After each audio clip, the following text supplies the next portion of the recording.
안녕하세요. 저는 강아지 고양이 집사로 살고 있는 40대 초반의 사장입니다. 동네에서 술집을 운영하고 있지만 그것 말고도 강남의 와인바나 칵테일바를 관리하고 있을 정도로 일이 많답니다. 몸이 10개라도 모자랄 정도로 바쁘게 살고 있죠. 그 와중에 바리스타 자격증까지 따려고 준비 중에 있어요. 너무 과하게 열정적인가 싶은 순간도 있지만 바쁜 것이 좋더라고요.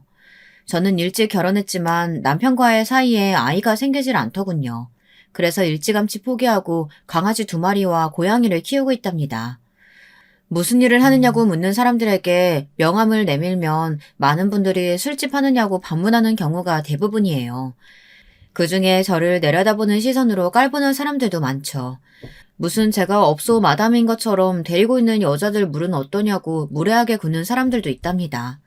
물론 그런 사람들 시선이 불편하지 않는다면 거짓말이겠죠.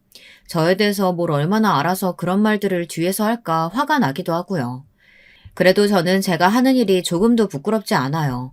와인과 칵테일에 대해 공부하고 자격증까지 따는 것이 얼마나 어려운 일인지 그 사람들은 상상조차 해본 적 없을 테니까요. 물론 저의 어린 시절 꿈이 소믈리에나 바텐더였던 것은 아니었어요. 믿으실지 모르겠지만 고등학교 중퇴를 하는 날까지 저는 한 번도 반에서 1등을 놓쳐본 적이 없었거든요. 전교에서도 3등 아래로 떨어져 본 적이 없었을 정도였어요. 공부를 좋아하기도 했고 천문학자가 되겠다는 명확한 목표도 있었기 때문에 정말 최선을 다했거든요. 딱 고등학교 2학년 때까지는 말이죠. 사연 없는 사람들 어디 있고 고난과 역경 없는 사람이 세상 얼마나 되겠나 싶겠지만 저는 정말 고난과 역경 속에서 살아왔답니다. 저의 어린 시절은 최악의 환경이었어요. 툭하면 손을 올리는 아버지와 그런 아버지를 무서워하면서도 바람이 난 어머니 아래에서 학창시절을 보낸다는 것은 쉬운 일이 아니랍니다. 집에 들어가면 매일 물건이 깨지고 고함 소리가 가득 울렸죠. 저는 왜 두 사람이 이혼을 하지 않은 것인지 이해가 되지 않았어요. 차라리 각자 갈 길 가면 되는 건 아니겠나 싶었죠.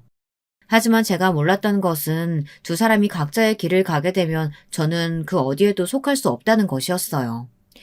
제가 중학생이 되면서 결국 두 분은 이혼을 하셨습니다.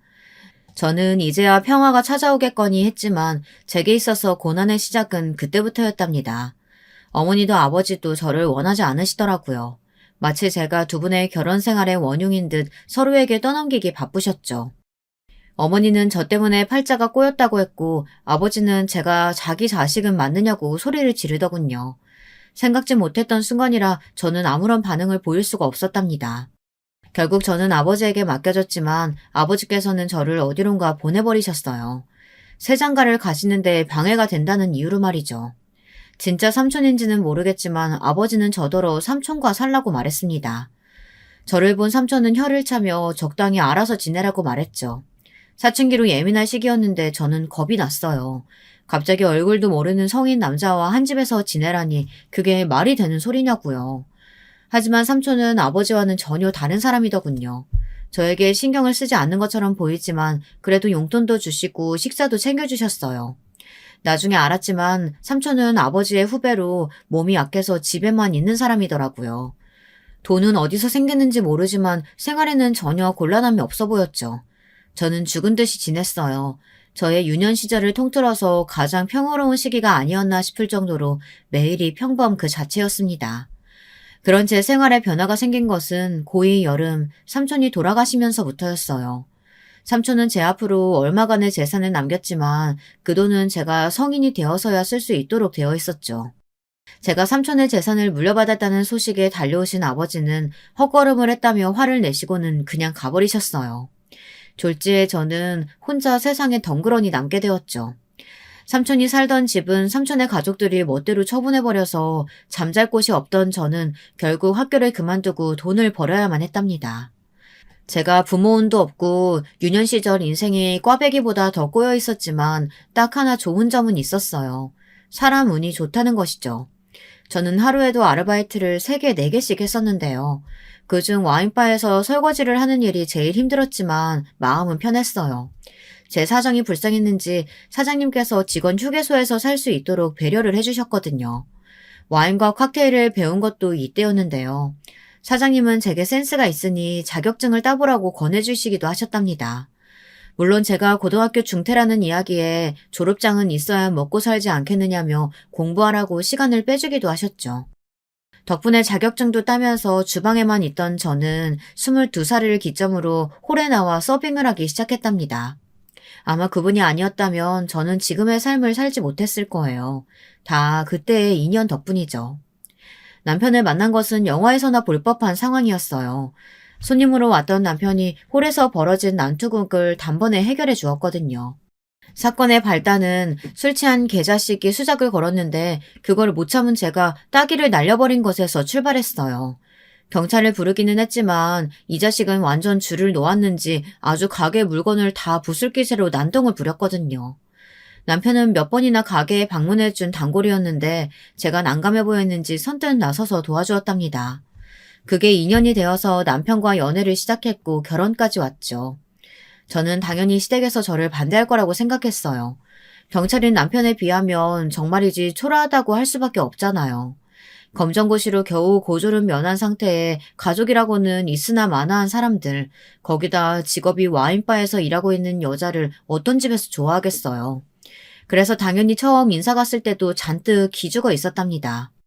그런데 제 예상은 완전히 뒤집어졌어요. 시댁에서는 아무런 편견 없이 저를 받아주시는 것은 물론 오히려 지금까지 바르게 잘 커준 것이 너무나도 자랑스럽다고까지 말씀해 주셨죠. 그 소리를 듣는데 주책이게도 눈물이 터져버리더군요. 아주 곡소리를 내면서 울어버렸어요. 지금 생각해도 황당하고 민망한데 그때는 눈물이 참아지지 않았답니다. 시어머니께서도 지금도 그때 이야기를 꺼내시면서 다짜고짜 울기 시작하는데 어떻게 해야 할지 몰랐다고 웃으시더군요. 저를 낳아준 사람은 정말이지 최악이란 말이 부족할 정도이지만 시부모님은 이보다 더 좋은 분들은 없을 정도라 진짜 제 운도 펴지기 시작하나 보다 했답니다. 거기다 사장님께서 자신이 운영하는 와인바 중 한 곳을 제게 맡아보라고 하셨으니 이보다 더 좋을 수가 있겠나 싶은 그런 행복한 순간이었죠. 하지만 인생이 그렇게 쉽지만은 않더라고요. 제 인생의 고난은 앞으로 없을 것이라 확신했는데 그게 또 아니었죠. 행복하기만 했던 순간이 힘들어지기 시작한 것은 아주버님께서 결혼을 하시면서부터였답니다. 정말이지 뭐 이런 인간이 다 있나 싶은 그런 사람이 있더라고요. 저한테는 말이죠. 시아버지의 영향인지는 모르지만 남편을 비롯한 형제들이 경찰 일을 하고 있었는데요. 그중 유일하게 아주버님만 우체국에서 일을 하고 있었어요. 그런 아주버님께서 결혼할 사람을 소개시켜주겠다고 하며 형님을 데려왔죠. 첫인상을 이야기하자면 그림 같다고나 할까요? 고상하다라는 단어를 사람으로 만들면 형님이 되겠구나 싶을 정도였어요. 움직임 하나도 우아하더라고요. 와인바에서 일을 하면서 정말 다양한 손님들을 만나봤는데 형님처럼 기품 있어 보이는 사람도 없었거든요. 그럼에도 불구하고 무언가 석연치 않은 구석도 좀 있었어요. 묘한 위화감이 든다고 해야 할까? 이유는 알 수 없지만 저 모습이 전부는 아니겠구나 싶었죠. 형님은 나름 있는 집 따님이더군요. 아주버님을 어떻게 만났는지 의문일 정도였죠.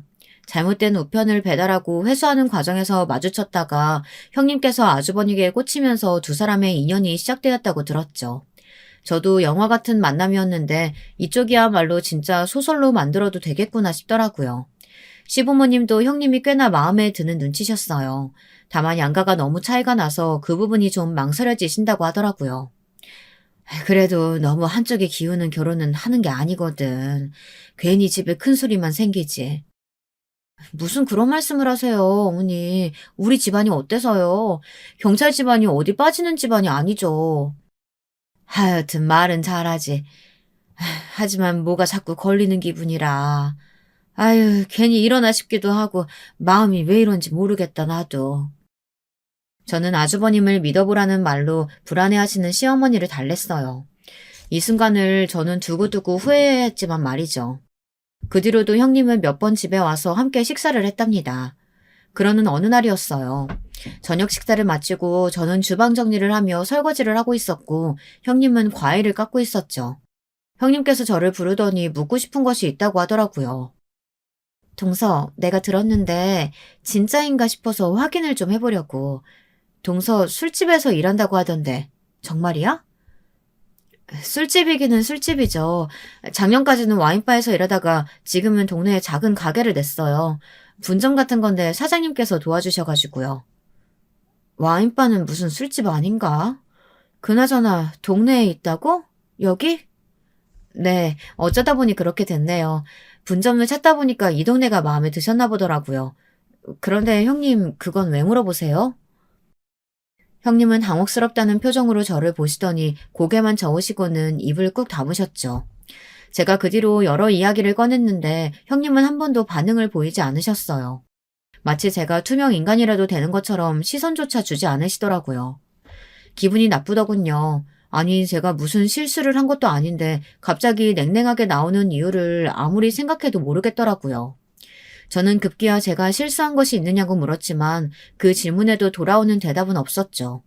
저도 기분이 상해서 입을 꽉 다물고는 빠르게 설거지에만 집중을 했어요. 저는 형님이 가신 뒤에도 자꾸만 그때의 상황이 떠올라서 한동안 스트레스가 심했어요. 그냥 모르는 척하고 싶었지만 도저히 안 되더라고요. 남편에게도 이야기했는데 남편도 잘 모르겠다고 이상하다고 하더군요. 하지만 그 이유를 아는 데는 그리 오래 걸리지 않았어요. 형님께서 갑자기 전화가 오셔서는 밖에서 좀 보자고 하시더군요. 저는 점심시간에 형님 회사 근처로 가면 되느냐고 물었는데 형님께서 절대로 안 된다고 하시며 주소를 보내줄 테니 그곳으로 오라고 했죠. 저는 무슨 소리를 하려고 저러나 궁금했지만 도저히 감이 잡히질 않았어요. 약속 장소가 다가올수록 긴장이 되었습니다. 저는 형님이 말씀하신 대로 가장 구석의 자리를 잡고 형님을 기다렸어요. 분명 1시까지 오라고 하셨는데 2시가 되도록 형님은 나타나지 않으셨죠. 전화를 걸어봤는데 바로 부재중으로 넘어가더군요. 메시지를 보내도 답이 없었죠. 그냥 일어나서 가버릴까도 했는데 그래도 조금만 더 하다가 1시간이 넘어가고 있었어요. 2시 30분쯤 되었나 도저히 못 참고 가야겠다 싶어서 자리에서 일어났는데 형님이 등장하더군요. 저는 사람을 1시간 30분이나 기다리게 했으면 사과라도 할 줄 알았는데 형님은 바빠서 약속을 잊었다는 말도 안 되는 소리를 하며 태연하게 자리를 잡고 앉았습니다. 저는 너무 어처구니가 없어 바로 반응도 하지 못하고 가만히 서 있기만 했어요. 형님은 턱으로 자리를 가리키며 바쁘니 빨리 앉으라고 재촉했죠. 그냥 그 자리를 박차고 나갔어야 하는데 저는 바보같이 또 자리에 앉아 형님을 바라보았습니다. 형님은 간단하게 본론만 이야기하겠다고 하더니 정말이지 충격적인 요구를 하더라고요. 지금 제 이야기를 듣고 계신 분들은 어떤 이야기를 하셨을 거라고 상상을 하시나요? 저는 예물과 관련해서 이야기를 하시거나 아니면 시부모님을 모시는 문제에 대해 말할 것이라고 생각했어요. 당시 저는 시부모님과 함께 살고 있었거든요. 따로 나가 살 생각은 안 해본 것은 아니었는데 그래도 두 분과 함께 지내는 것이 좋아 고집을 부려 버티고 있는 중이었답니다. 그런데 형님께서 하시는 말씀은 제가 예상했던 걸 그 어느 것과도 비교가 되지 않았죠. 우리 결혼식 날 말이야. 동서는 안 왔으면 좋겠는데 괜찮지? 네? 저더러 결혼식에 오지 말라니 그게 무슨 말씀이세요? 집안 행사인데 당연히 참석해야죠. 내 결혼이잖아. 나는 완전 무결한 결혼을 원하거든. 그 어떤 오점도 내 결혼에는 있도록 하고 싶지 않아. 단조로운 음성으로 노래하듯 말하는 형님을 보는데 머릿속이 하얗게 되더라고요. 형님의 말은 제가 결혼식에 참석하면 본인이 꿈꾸는 완전 무결한 결혼에 문제가 생긴다는 소리잖아요. 말 그대로 제가 오점이나 오염 물질인 듯 말하고 있었죠. 착각이겠지 싶어 다시 물어봤는데 돌아오는 대답은 그대로였어요. 오히려 왜 한 번만에 못 알아듣고 묻느냐고 책망하는 눈빛을 보내고 있었죠. 형님, 제가 참석하면 부끄럽다는 말로 들리는데요. 맞아. 내 결혼식에 동서는 어울리지 않아. 동서 하나 때문에 내 결혼식 품격이 떨어지게 둘 수는 없잖아. 제가 뭘 했다고 저 때문에 결혼식 품격이 떨어진다고 하시는데요. 제가 뭘 했다고요? 지금 내 결혼식에 술집 여자가 드나드는 꼴을 보라는 말이야? 저는 멍해졌어요. 술집 여자라니. 술집에서 일하는 것도 맞고 그 술집을 운영하고 관리하는 여자인 것도 맞지만 형님이 말씀하시는 술집 여자는 제가 말하는 것과는 그 결이 다른 것 같았죠. 형님은 저를 마치 룸사롱이나 불법적인 활동을 하는 여자들 중 하나인 것처럼 그렇게 말을 하고 있었어요. 남자들을 유혹해서 불륜이나 저지르고 있는 그런 여자들 말이죠. 저는 자신 있게 제가 일하는 곳이 형님이 생각하는 술집과는 전혀 다르다고 말했어요. 정식 소믈리에가 있는 와인바에서 일하고 있으며 새로 관리 중에 있는 술집도 칵테일 전문점이라고 말했죠. 하지만 형님은 단호했어요. 내 기준에는 다 똑같은데 동서는 뭐가 그렇게 잘났다고 구별해서 이야기를 해? 다른 사람 술 취해지는 건 똑같잖아. 아니야? 형님, 어떻게 그런 말씀을 하세요? 저도 전문직이에요. 소믈리에 자격증 땄고 바텐더 자격증도 있다고요. 그래서? 다시 말하지만 그런다고 해서 동서가 술집에서 일한다는 사실이 바뀌는 건 아니잖아. 더 이상 긴 말하고 싶지 않으니까 내 결혼식에는 안 오는 걸로 알고 있을게. 형님은 무슨 선고를 하든 말하고는 나가버렸죠. 저는 혼자 카페에 앉아 멍하게 천장만 바라보고 있었어요. 방금 무슨 일이 있었는지 모든 것이 꿈만 같았죠. 저는 몸이 아프다고 말하고는 집으로 들어갔어요. 시어머니께서는 쉬는 날도 아닌데 들어오는 저를 보고 당황하셨죠. 저는 몸살 기운이 있는 것 같아서 그냥 하루 쉬기로 했다고 말했고 시어머니께서는 걱정스러운 얼굴로 병원을 가자고 하셨답니다. 시어머니의 다정한 손길과 걱정스러운 목소리에 눈물이 날 것 같았어요. 저는 시어머니의 곁에 누워서는 시어머니의 허리를 껴안았습니다. 시어머니께서는 그런 제 머리를 쓰다듬어 주시더니 혼자서 끙끙거리지 말고 힘든 일이 있으면 언제든 말하라고 하시더군요. 낮에 형님과 있었던 일을 하나도 빠짐없이 다 이야기하고 싶은 충동이 들었지만 저는 입을 다물고는 가만히 시어머니의 손길에 눈을 꼭 감고 있었죠. 기분이 정리된 것은 그로부터 몇 시간이 흐른 뒤였어요. 시어머니께서는 제가 잠들 때까지 토닥이며 저를 챙겨주셨어요. 눈을 뜨니 벌써 저녁 시간이더군요. 오랜만에 집에 와서 저녁을 먹고 자료를 뒤적거리는 남편에게 이야기를 좀 하자고 했어요.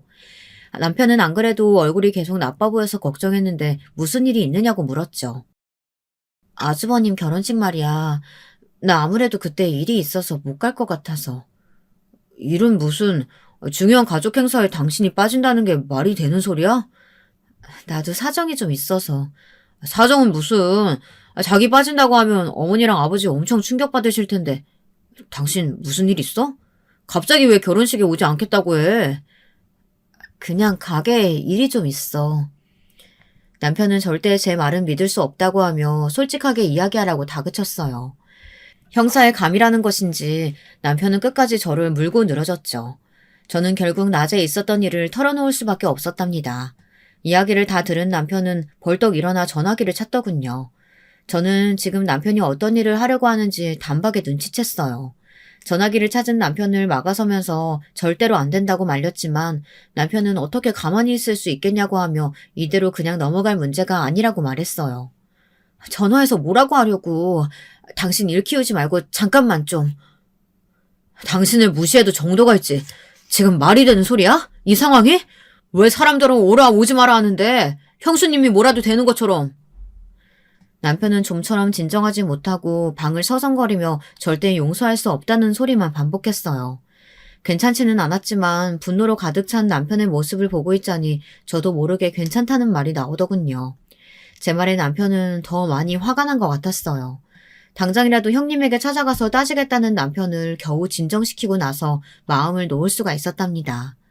남편은 절대로 기죽을 필요 없다고 하더니 떳떳하게 자신과 결혼식에 가면 된다고 말하더라고요.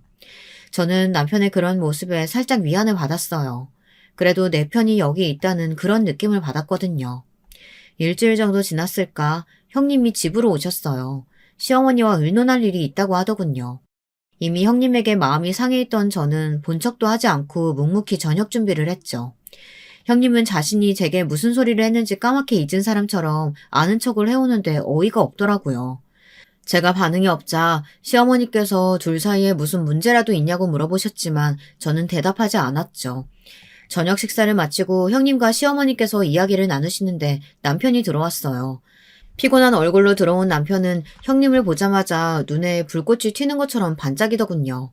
그리고는 제가 말리기도 전에 형님을 부르며 거실에 자리를 잡았습니다. 이야기를 나누던 형님과 시어머니도 TV를 보고 계시던 시아버지도 남편의 큰 소리에 당황하신 눈치였어요. 형수님, 이번 결혼식에 저희 부부더러 오지 말라고 하셨다죠? 네? 서방님, 무슨 소리세요? 제가 언제 그런 말을 했다고? 완벽한 결혼식을 위해서 우리 부부는 안 왔으면 좋겠다고 하셨다면서요. 제가 그 소리 듣고 얼마나 섭섭하던지. 아무리 그래도 그렇지 동생더러 형의 결혼식에 오지 말라고 말씀하시는 건 좀 너무한 거 아닙니까? 그게 무슨 소리냐? 큰애야, 너 정말 둘째 내더러 결혼식에 오지 말라고 했어? 어머니, 그게 아니라 저는 그저 말 돌리지 말고 똑바로 얘기해봐라. 정말 오지 말라고 한 거야? 남편의 말 한마디에 초토화가 된 거실에서 형님은 어쩔 줄 몰라하며 저를 바라보더군요. 어떻게든 해보라는 눈빛이었지만 저는 고개를 돌렸죠.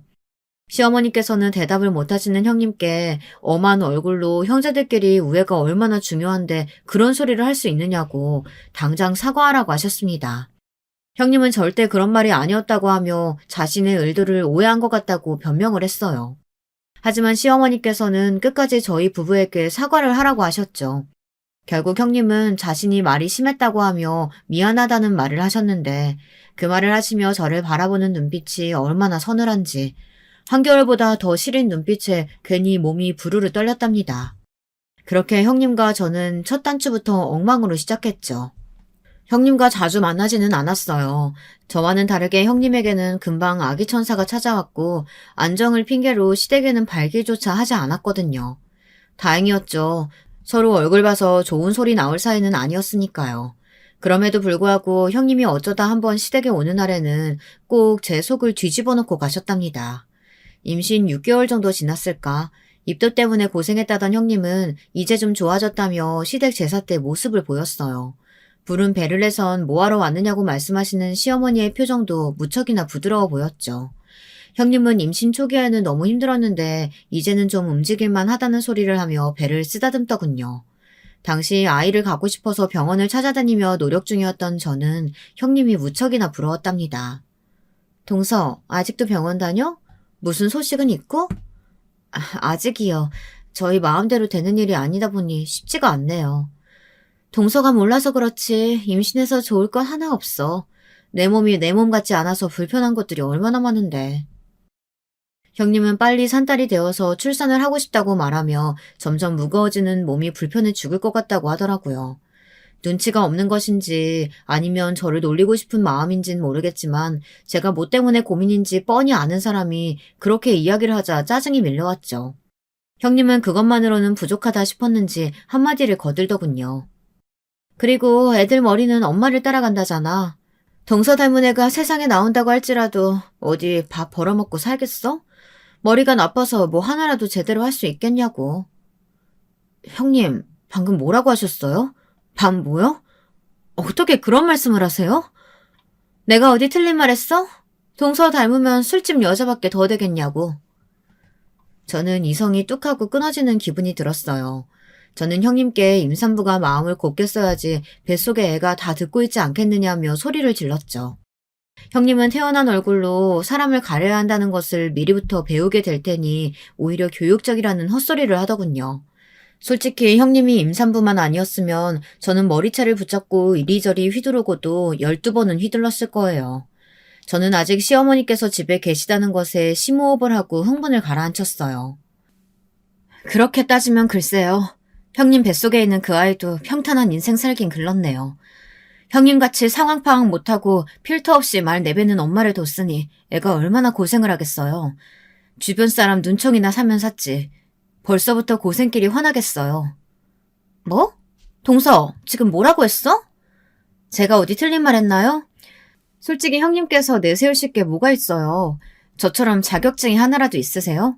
스스로 할 수 있는 일이 뭐가 있으시냐고요. 저의 도발적인 말에 형님은 입술을 깨물곤 감히 누구한테 그런 말을 하느냐고 하더니 그래도 자기가 형님인데 위아래 없이 배운 것 없는 티를 내느냐고 했죠. 저는 평온한 척 고개를 들고 형님을 바라보았어요. 형님은 자신에게 했던 말을 후회하게 해주겠다고 했지만 저는 누가 먼저 시작했는지 똑똑히 기억하라고 말하곤 자리에서 일어났죠. 속 시원했냐고 물어보신다면 그렇다고는 말은 못하겠어요. 형님의 그 유치함에 놀아난 것 같아 기분이 좋지는 않더라고요. 솔직히 아이에게는 아무런 잘못이 없잖아요. 그런데 아직 태어나지도 않은 아이를 대상으로 그런 말을 했다는 것이 살짝 반성이 되더라고요. 그래도 형님의 그 뻔뻔한 목소리를 떠올리며 제가 잘못한 것은 없다고 스스로에게 주문을 걸었답니다. 산딸이 지나고 형님은 건강한 남자아이를 출산했어요. 아주버님의 판방이나 다름없는 아이를 보는데 어느 정도 포기했다고 생각했던 제 마음에 다시금 아이를 갖고 싶다는 욕심이 차오르기 시작했죠. 하지만 저희 부부에게는 아이가 허락되지 않더라고요. 그러면서 남편은 유기견 2마리를 집으로 데려왔어요. 앞으로 우리에게는 자식이나 다름없다고 하면서 말이죠. 원래 동물을 싫어하는 편이었던 저는 남편이 데려온 아이들이 마땅치 않았어요. 선뜻 눈길이 가지 않았죠. 하지만 반려견들의 애교에 결국은 문을 열고 진짜 제 자식이다 생각하면서 애지중지 키웠답니다. 시부모님께서도 반려견을 보시고는 아주 듬직하다고 하시며 부쩍 좋아하셨죠. 하지만 형님은 달랐어요. 혈통도 정확히 알 수 없는 이런 개를 집에 들이시면 어떻게 해요? 어머니, 우리 기찬이도 있는데 애기 있는 집에 개라니. 개털 날려서 우리 기찬이 코나 입에 들어가면 어떻게 하라고요? 반려견이랑 함께 자란 아이들이 정서적으로 더 안정된다는 이야기 못 들어보셨어요? 그리고 혈통이 뭐가 그렇게 중요하다고요? 이게 다 동서 때문이잖아. 동서가 애만 가졌어도 서방님이 개를 집에 데리고 오셨겠어? 큰애야, 너 말을 왜 그렇게 하니? 내 집에서 내가 개를 키우겠다는데 네가 무슨 자격으로 그런 말을 해? 형님의 말에 시어머니께서 버럭 소리를 지르셨죠. 처음이었어요. 웃으면서 달래듯이 조용조용 말씀하시던 시어머니께서 이렇게 버럭하실 줄은 꿈에도 몰랐거든요. 형님도 많이 당황한 눈치였어요. 형님은 떨리는 목소리로 시어머니를 부르며 기찬이 건강이 걱정돼서 자기도 모르게 말이 나왔다며 죄송하다고 사과를 했습니다. 하지만 시어머니께선 차가운 말투로 기찬이 건강이 걱정되면 딱 거기까지만 했어야 한다며 거듭 화를 내셨죠. 그리고는 그렇게 기찬이가 반려견들이랑 있는 것이 걱정되면 앞으로 집에 올 필요 없다는 소리까지 하셨어요. 주변 공기가 삽시간에 얼어붙어 버렸죠. 형님은 어떻게든 상황을 넘기고 싶어 했지만 소용없었답니다. 시어머니의 강경한 태도가 약이 되기는 했는지 형님은 그 뒤로 말씀을 무척이나 조심스럽게 하시더군요. 특히 시어머니께서 앞에 계시면 제게 말을 하는 것도 조심스러울 정도였어요. 저야 스트레스 받을 일이 줄었구나 싶어 좋았습니다. 형님과는 그 뒤로도 많은 부대낌이 있었어요. 그나마 다행인 점이 딱 하나 있다면 8년 정도 형님네가 해외에 나가 있었다는 사실이죠. 원래 우체국에서 일하던 아주버님은 형님과의 결혼을 기점으로 우체국을 그만두고 형님네 집안의 회사로 들어갔거든요. 동남아시아가 주된 활동 무대이다 보니 해외 일정이 많더라고요. 결국 태국에 8년 정도 나가 있으셨죠. 1년에 한 번 형님을 볼까 말까 할 정도로 지내다 보니 형님에 대한 저의 원망이나 경계심이 많이 줄어들더군요. 물론 한 번씩 동서는 자식이 없어서 모르겠지만 이라는 말로 시작할 때면 잠을 못 이룰 정도로 화가 났어요. 형님이 그렇게 제 마음을 난도질하고 나면 하루 종일 우울하고 축 처져 있었죠. 괜히 남편에게 화를 내기도 하고 다른 사람들은 근처도 못 올 정도로 예민하게 굴기도 했어요. 그래도 남편과 반려견 덕분에 이겨낼 수 있었죠. 하지만 큰아이의 학교 문제로 형님네가 다시 한국으로 들어오면서 사건이 터지고 말았습니다. 정말 최악의 사건이었어요. 형님이 한국으로 돌아오신 뒤 저는 되도록 얼굴을 보지 않으려고 노력했어요. 무슨 소리로 제 속을 뒤집을지 생각하면 피가 거꾸로 솟는 기분이었거든요. 하루는 제가 집에서 쉬고 있는데 기찬이가 학교를 마치고 시댁으로 왔더군요. 제가 일에 빠져서 외출이 잦아 몰랐는데 최근 들어 시어머니께서 기찬이와 그 아래 동생 둘까지 애 셋을 돌보고 계셨더라고요. 형님은 도대체 뭐하기에 애들을 다 시어머니께 맡겨둔 것이냐고 물었지만 시어머니도 잘 모른다고 하시더라고요. 잠깐만 봐달라고 해서 그러겠다고 했더니 요즘은 매일같이 아침에 데려다 놓고 가버린다고 하셨죠. 형님이 밖에서 일을 하는 사람도 아닌데 이게 무슨 경우인가 싶었지만 더 이상 알려고 했다간 괜히 싸움이 될 것 같아 입을 다물었습니다. 커피 마시면서 거실로 나오는데 기찬이가 저를 부르더군요. 숙모, 저 이거 하나만 알려주세요. 뭐? 숙제 중이었어? 학원 숙제인데요. 잘 모르겠어요. 저는 기찬이가 내민 문제집을 보고 깜짝 놀랐어요. 이제 초등학교 1학년인 기찬이가 내민 문제집은 초등학교 5학년 내용이었거든요. TV에서 수학 선행에 대해 말들이 많더니만 기찬이가 그 주인공일 거라고는 생각지는 못했던 저는 도대체 얼마나 일찍 공부를 시작한 것이냐며 속으로 중얼거리며 기찬이가 물어본 문제를 설명해 주었어요. 기찬이는 학원 선생님보다 더 설명을 잘해주는 것 같다고 저한테 몇 가지 더 물어보았죠. 오랜만에 수학을 봐서 그런가 저도 기분이 좋았어요. 수학은 제가 제일 좋아하고 자신 있는 과목이었거든요. 기찬이는 앞으로 숙제는 저랑 해야겠다는 달콤한 말까지 하며 활짝 웃는데 마음 한쪽이 따끔거리더라고요. 형님이 그날만큼 부러웠던 적이 없었답니다. 이렇게 착하고 예쁜 자식이 있다니 하고 말이죠.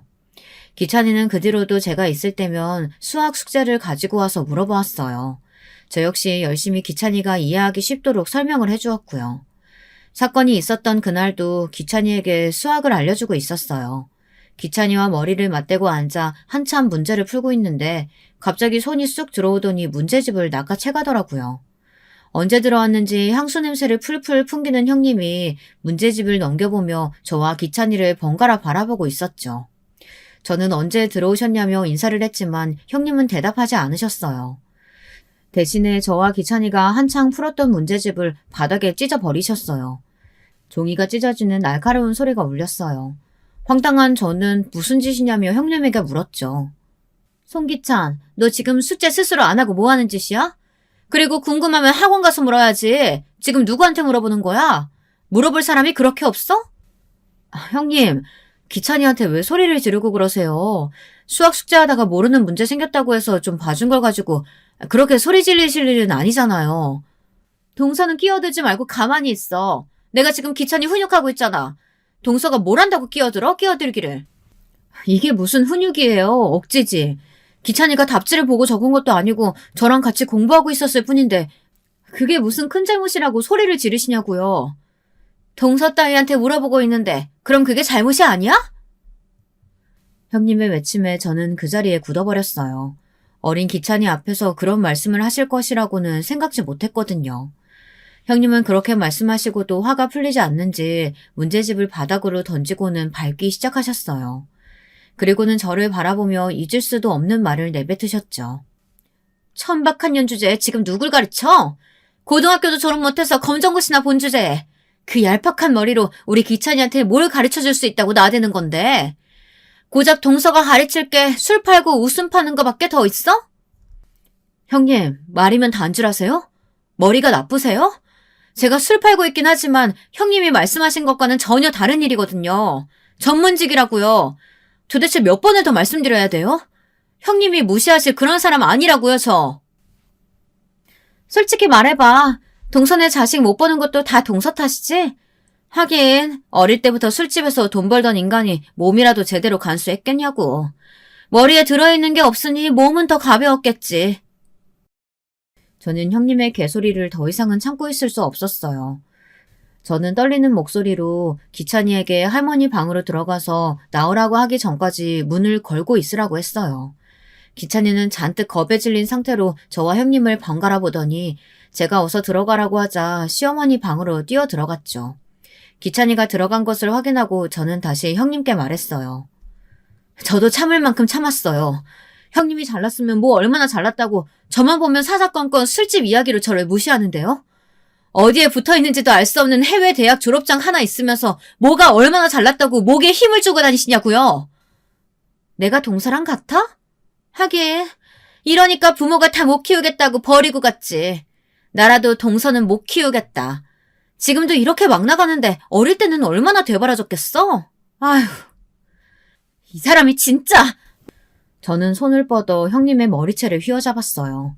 형님은 제가 이렇게 공격할 것이라고는 생각지 못했는지 소리를 지르며 당장 놓으라고 했죠. 저는 오늘 결판을 내자는 심정으로 형님의 머리채를 이리저리 휘두르면서 앞으로 헛소리 절대 못하도록 만들어주겠다고 했어요. 형님도 보통은 아닌지 금방 반격을 하더라고요. 거기다 손가락마다 끼워진 반지가 얼마나 날카로운지 형님이 휘젓는 손에 제 팔에도 여기저기 상처가 생기기 시작했고요. 저와 형님은 서로 엉켜서 잡아당기고 때리고 아주 난리도 아니었어요. 그때였죠. 이게 무슨 짓이냐는 큰 소리에 저와 형님은 순간 얼어버렸어요. 강한 힘으로 저와 형님의 손을 떼어내는 것이 느껴졌죠. 남편이었어요. 지금 두 사람 뭐 하는 짓이에요? 한두 살 어린애도 아니고 이게 무슨 행동이냐고요. 서방님 잘 들어오셨어요. 도대체 서방님은 동서 뭐가 좋아서 같이 사시는 거예요? 이렇게 무식하고 저속하고 천박한 사람한테 말하다 말고 머리채 잡다니 진짜 수준 떨어져서. 형님은 뭐가 그렇게 교양 있게 말씀하셨다고 그러세요? 먼저 선을 넘은 사람은 형님이시잖아요. 눈에 보이는 대로 말했을 뿐인데 괜히 동서가 찔리는 구석 있으니까 이렇게 무식하게 나오지. 저는 형님의 말에 어디 끝까지 가보자며 다시 덤벼들었지만 남편에 의해 막혀버렸죠. 남편은 무슨 일이 있었는지 차분하게 말해보라고 했어요.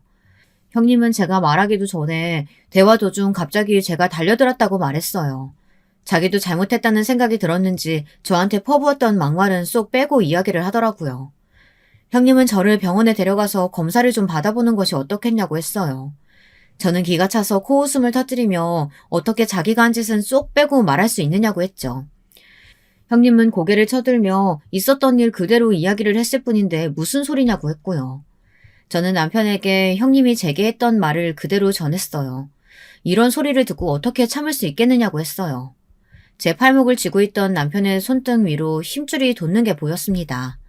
남편은 이를 갈며 제가 한 말이 진짜냐고 형님에게 물었어요. 형님은 절대 그런 적 없다고 잡아떼셨죠. 오히려 부부가 짜고 자신을 곤란하게 한다고 소리를 지르시더라고요. 한창 소란스러울 때 시부모님도 들어오셨어요. 모처럼 두 분이서 영화를 보러 가셨던 시부모님은 어수선한 집안을 바라보며 무슨 일이 있었냐고 하셨죠. 사색이 된 얼굴로 저희들을 보시는 시부모님 얼굴을 보니 온몸이 화끈거릴 정도로 부끄러웠어요. 시아버지께서는 다 큰 어른들이 뭐하는 짓이냐고 호통을 치셨죠. 어머님, 아버님, 아무리 제가 싫어도 그렇지 동서랑 서방님 둘이서 저를 이렇게 핍박해도 되는 거예요? 여기 좀 보세요. 이거 다 동서가 만든 것들이라고요. 그런데 서방님이 들어오셔서는 제 말은 믿지도 않고 동서랑 편대가지고 저를 몰아가잖아요. 아니, 이게 다 무슨 일이야? 세상에 머리가, 손은 또 왜 그렇고? 둘째야, 너도 마찬가지야. 아니, 팔에 이 상처는 다 뭐니?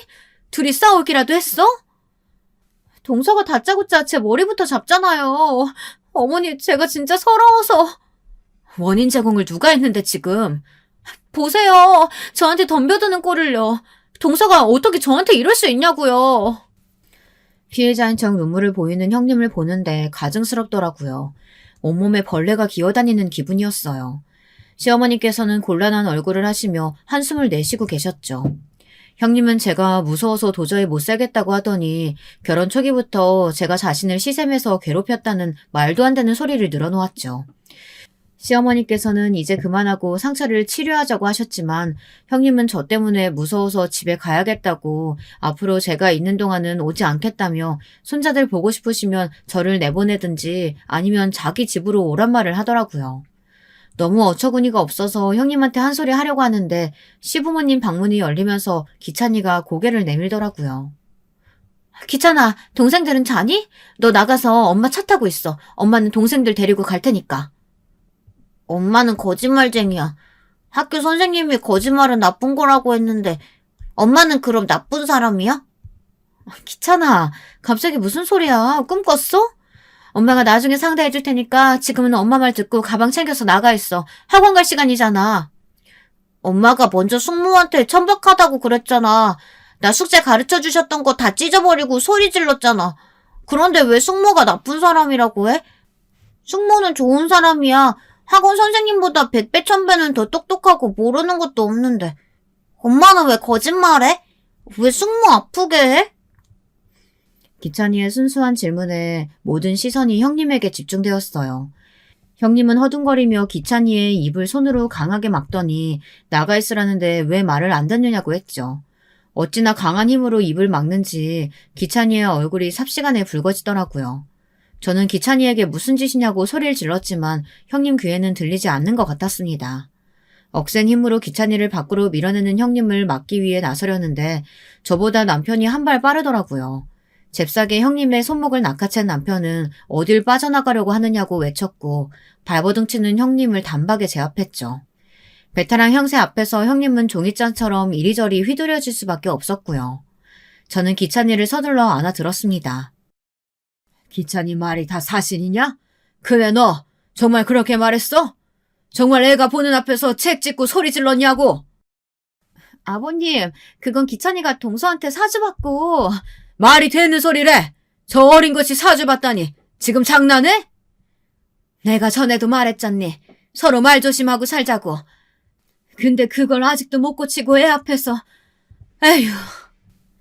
시부모님께서는 길게 한숨을 내쉬셨어요. 안에서는 기찬이 동생들이 우는 소리가 밖으로 새어나왔죠. 시어머니께서는 허둥거리며 방으로 들어가셨고 저는 기찬이에게 들어가서 기다리라고 말했어요. 남편은 기찬이가 들어간 것을 확인하고 나서야 형님의 팔을 놓아주었고요. 형님은 중심을 잡지 못하고 그대로 바닥으로 쓰러졌어요. 우리 그이가 이 사실 알면 가만히 있을 것 같아요? 우리 집은? 내가 어떻게 나올 줄 알고 이렇게 하세요, 서방님? 뭘 어떻게 하시게요? 왜요? 제 출세길이라도 막아보시게요? 어디 할 수 있으면 해보세요. 틀린 말 한 것도 아닌데 다들 왜 저한테 난리세요? 동네에서 술이나 파는 년 말보다 제 말을 믿으셔야 되는 거 아니에요? 형님의 말에 시아버지께서는 충격을 받으신 것 같았어요. 하긴 그동안 보여준 모습과는 180도 다른 얼굴을 하고 있는 맏며느리를 보고 놀라지 않을 사람이 어디 있겠어요. 형님은 자신이 가진 모든 것을 동원해서 저와 남편을 가만히 두지 않겠다고 말했어요. 남편이 시큰둥한 반응을 보이자 형님은 어디 두고 보자며 시댁을 빠져나갔죠. 그렇게 나가버린 형님은 자식들은 궁금하지도 않은지 전화 한 번이 없더군요.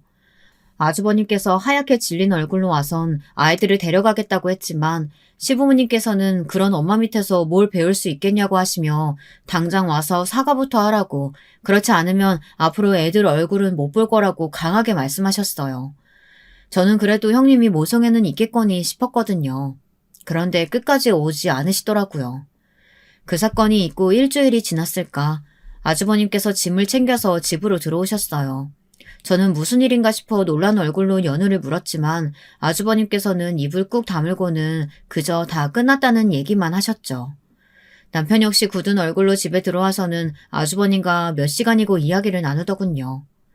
다음날 아주버님께서는 저와 시부모님께 애들을 잘 부탁한다고 말하곤 아침부터 나가셔서 집에 들어오지 않으셨어요. 저는 마지막 인사를 하는 아주버님 얼굴이 마음에 걸려 혹시나 나쁜 마음을 먹는 것은 아닌가 걱정이 되었어요. 남편에게도 이야기했지만 남편은 별일 아니라는 말만 했죠. 이런 제 걱정과 궁금증은 며칠 뒤 까칠한 얼굴로 돌아온 아주버님을 통해 해결이 되었습니다. 사실 남편이 그날 형님 앞에서 시큰둥했던 것은 이유가 있더군요. 형님이 태국에서 들어오시면서 집중력 향상에 도움이 된다는 약을 가지고 들어오셨는데 그게 마약의 일종이라고 하더라고요. 그 약으로 여기저기 돈 있는 집의 자식들 교육 목적으로 먹이면 좋다고 팔았는데 그게 문제가 되었던 것이었어요. 그 중에 한 아이가 알레르기 반응으로 병원에 입원했는데 그 집이 하필이면 남편의 상사였던 것이죠. 그 일로 형님에 대해 수사를 진행하고 있었던 터라 남편은 형님에게 남은 길이 얼마 되지 않는다는 것을 알고 있었던 것이었습니다. 저는 왜 그런 이야기를 하지 않았느냐고 물었지만 남편은 좋은 이야기도 아닐 뿐더러 비밀리에 움직이고 있었기에 말을 할 수 없었다고 했죠. 그런데 문제는 더 있었어요. 형님의 주변을 파기 시작하다 보니 아주 온갖 범죄들이 줄줄이 밝혀졌다는 것이죠. 형님에 관해 우리가 알고 있던 사실들 그 어느 것 하나 진짜가 없더라고요. 친정 식구라고 소개시킨 사람들도 다 아르바이트로 고용된 사람들이었고 아주버님이 일하는 회사는 방패막이로 세워둔 것일 뿐 진짜는 따로 있었죠. 당연히 학위도 조작된 것이었고요. 형님이 실제로 하던 일은 마약을 영양제처럼 가공해서 들여오는 것과 젊은 남자들 여럿을 두고는 그 사람들을 통해 돈 많은 집 여자들에게 잠자리를 주선하고 돈을 받는 것이 대표적이었어요. 태국에서는 여자들을 고용해 한국에서 여행 온 관광객들을 대상으로 같은 행동을 했고요. 이야기를 듣는데 온몸에 소름이 돋더군요. 형님이 저더러 술집 여자라고 그렇게 손가락질을 하시더니 본인이 하는 일이야말로 진짜 마담이자 포주였던 것이었죠. 제게 결혼식에 오지 말라고 했던 것도 혹시나 제가 자기 직원들 중 하나라도 알아볼까 싶어 걱정이 되었기 때문이더라고요. 아주버님께서는 이 모든 정황에 대해 공범이냐 아니면 이용을 당한 것이냐를 두고 검찰 조사를 받아야 했는데 그 때문에 아주버님께서 자리를 비우셨다고 하더군요. 정말이지 세상이 넓은 만큼 미친 인간도 많다는 소리가 납득이 되는 순간이었어요. 그 뒤로 어떻게 되었느냐. 당연히 형님은 구속조치가 되었고 두 분은 이혼을 하셨죠. 아이들은 여전히 시댁에서 맡아 키우고 있고요.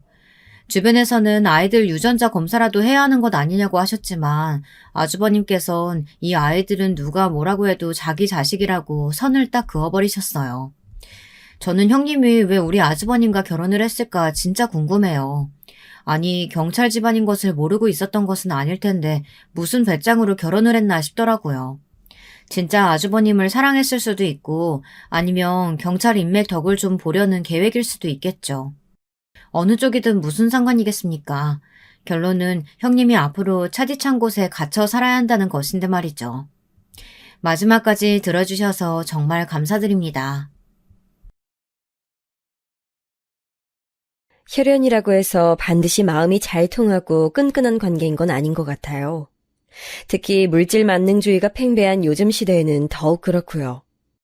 그러나 기본적으로 가깝고 밀접한 관계라는 것, 그렇기에 배신이나 불화가 더욱 가슴 아프다는 것도 사실인 것 같아요. 많은 생각이 드는 이번 사연입니다. 안녕하세요. 사연 영상 보는 것을 일상의 한 가지 즐거움으로 삼은 여자입니다. 제가 나이를 꽤나 먹은 사람인데 대뜸 이렇게 사연을 보내봐도 되는 건지 모르겠지만 나이 드신 분들도 사연에 빠지다의 이야기를 종종 보내시는 것 같아서 저도 동참을 해볼게요. 여러분도 그러시나요? 저는 아무렇지 않게 그저 하루하루를 살던 와중에 문득 옛날 일이 떠오를 때가 있어요. 그 떠오르는 옛날이 저의 유년 시절일 때도 있고 나름의 청춘이랍시고 가장 빛났던 20대일 때도 있고 결혼 후에 처음 겪었던 고비일 때도 있고 뭐 그렇습니다. 그런 상념에 잠길 때면 다시는 그 옛날이 저에게로 돌아오지 않는다는 것 또한 실감이 돼서 한없이 서글퍼지곤 해요. 지나간 세월마다 분명히 저는 그 안에 있었건만 추억만 한가득 쌓은 채로 저라는 사람은 무엇 하나 대단한 점 없이 그저 나이만 들어버렸다는 게 스스로 부끄러울 때도 있네요. 잘 쳐봐야 서민층이라고 할 수 있는 수준의 집안, 3남매 중에 어정쩡한 둘째, 외모도 머리도 받쳐주지 않았던 인물이 바로 저였습니다. 타고난 것이 별 볼 일 없다면 노력이라도 따라주었어야 맞는 거겠죠. 하지만 제가 인생을 살아보니까 핑계를 대고 싶은 점은 노력이라는 건 역시 어찌 보면 재능의 영역이라는 사실이에요. 굉장히 특별한 계기를 거치지 않은 다음에야 그 노력이라는 게 갑자기 잘 발동되기란 쉽지 않은 법이더라고요. 할 일 없이 꿈만 가득한 10대 소녀였어요. 쥐뿔 가진 것도 없었고 아무런 보장도 없었건만 허황된 꿈 하나만은 컸던 것 같아요. 그러니까 성인이 되었을 때 제가 실망이 컸던 거겠죠. 어른이 되면 내 인생에 뭔가 재밌는 일이 벌어질 줄 알았는데 아니었어. 어제가 오늘이고 오늘은 내일이 되겠지. 난 정말 특별하지 않은 사람이구나. 특히 대학을 다니는 여자애들, 화려하게 꾸미고 다니는 여자애들하고 저의 처지가 확 비교되기 시작하면서부터 제가 주눅이 들었어요. 저희 집안이 경제력으로 어렵다는 점, 제가 오빠랑 남동생 사이에서 이리저리 치이며 부모님께 덜 아픈 손가락으로 살아온 게 저의 착각이 아니라 진짜였다는 점, 이런 것들이 명확해지더라고요. 남들보다 돈을 조금 덜 받는 직장이나 다니면서 하루하루 이렇게 살 거면 연애라도 제대로 해야 한다는 강박이 생겼었죠. 몇 없는 친구들을 얼마나 졸라대는지 몰라요. 도대체 제 주변에는 남자가 없었으니 친구들에게 부탁하는 수밖에 없었네요. 대학 다니던 친구 하나가 저한테 남자를 무려 4번이나 소개시켜주기도 했었는데요. 지금 생각하면 낯부끄럽게도 그 남자들하고는 전부 안 됐었습니다. 단 한 명하고도요. 또 다른 친구가 소개해줬던 남자하고도, 그리고 직장에서 알게 된 분이 저한테 소개해줬던 남자하고도 전부 관계가 흐지부지했었죠. 두어 번씩 만나다가 끊겼어요. 제 사촌 동생이 이런 말을 했었는데요. 만약에 스마트폰이 그 당시에 있었다면 사람 인연이 다 바뀌었을 거라고요. 예전엔 연락을 주고받을 수 있는 수단이 너무 한정되어 있었기에 마음이 있어도 어쩔 수 없이 스쳐간 인연들이 많았다는 얘기였죠. 하지만 저는 과연 그때 스마트폰이 있었다 해도 제가 그 남자들하고 잘 될 수 있었을까 의문이 들었답니다. 왠지 다들 저의 진짜 배기 인연은 아닌 것 같았으니까요. 사실 제가 일을 하다가 어떤 남자를 짝사랑하게 돼서 가슴앓이를 1년 넘게 한 적이 있었는데 그 남자가 근무지를 옮기다 못해서 어떤 다른 여자랑 교제까지 시작하는 바람에 제가 시작도 못해보고 장렬히 실연을 당했습니다. 여기까지 왔을 때 제 나이가 20대 중반이었어요. 이러다가 나는 그냥 영영 연애 따위는 제대로 못하려나 보다. 나중에 떠밀리듯이 선자리에나 나가게 되겠지. 그 이전에 오빠가 결혼한다 그럴 테고 나는 쥐꼬리보다 못한 돈을 모아놓은 것도 그때 전부 다 빼앗길 게 틀림없어. 인생 한번 허무하게 돌아간다. 왠지 자포자기의 심정이 들고 말았던 저였네요. 그런 생각을 하고 난 이후 정확히 몇 달 뒤였는지 기억이 안 나는데 아무튼 저도 기대도 안 했던 남자친구를 사귀게 됐습니다. 포장마차에서 핫바를 사 먹었던가 아니면 다른 거였던가 그런 걸 먹다가 만났습니다. 제 옆에 있길래 같이 이런저런 대화를 나눴고 왠지 느낌이 좋았어요. 음식이 코로 들어가는지 입으로 들어가는지 모르겠다는 표현은 괜히 나온 게 아니었죠. 얼굴이 잘생긴 것도 아니고 목소리가 근사한 것도 아니었는데 왜 그렇게 설렜는지 모를 일이에요. 대화가 즐겁더라고요. 그렇게 시작된 인연이 결혼까지 갈 줄 몰랐기 때문에 제가 부담 없는 마음으로 남편을 만날 수 있었던 걸지도 모르겠어요. 휴대폰이 어딨나요? 그저 시간을 정해다가 서로 집으로 전화했어요. 집 전화니까 밤늦은 시간엔 전화하기 곤란해서 아침이 될 때까지 기다려야 했던 그 수많은 밤들을 기억합니다. 약속을 정하는 건 주로 데이트가 끝나고 헤어지면서 다음 약속을 미리 정했었죠. 지금 우리나라엔 카페가 천지빛깔이죠? 그런데 옛날부터 우리나라에 커피숍 많았다는 건 나이 드신 분들이라면 잘 아실 거예요. 그때도 커피 마실 땐 많았답니다. 남편하고 커피숍에서 데이트도 자주 했고 특히나 약속 장소를 커피숍으로 잡는 연인들이 많았기에 저희도 그렇게 했었죠.